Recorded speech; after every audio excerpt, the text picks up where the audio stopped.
Bonjour à tous, aujourd'hui je vais vous parler de mes hospitalisations. Donc j'ai été hospitalisée 3 fois. La première fois en fait j'étais tellement en dépression, j'étais tellement mal, j'allais tellement pas bien que mon compagnon m'a emmenée aux urgences. On savait pas vraiment en fait ce qui m'arrivait, ça faisait un peu comme un burn-out. Et aux urgences du coup ils ont appelé le psychiatre de garde et j'étais hospitalisée donc en unité de crise.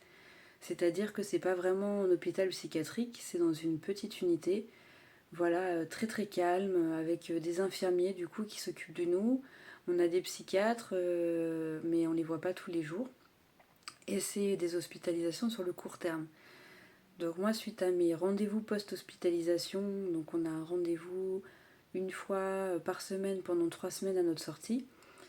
Eh ben, comme ça allait toujours pas, j'avais toujours du mal à gérer le quotidien, j'arrivais pas à manger, j'avais du mal à boire.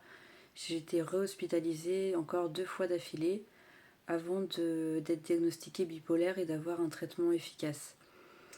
Voilà, pour vous dire que les infirmiers du coup étaient dispo suite à cette hospitalisation, étaient dispo en fait 24 heures sur 24, 7 jours sur 7, avec un numéro où vous pouvez téléphoner si on avait des questions sur notre traitement, si ça allait pas, si on avait besoin de parler.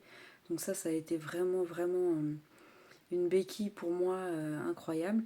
Les rendez-vous aussi, les rendez-vous post-hospi, c'est toujours une béquille. En fait, on n'est pas lâché dans la nature. On sait qu'on les revoit la semaine prochaine et qu'on peut parler de certaines problématiques. Et grâce à eux aussi, j'ai été suivie au CMP, donc je le suis toujours d'ailleurs, au centre médico-psychologique, où une fois par mois, je vois des infirmiers pour pouvoir faire le point sur le traitement, sur comment je me sens, etc.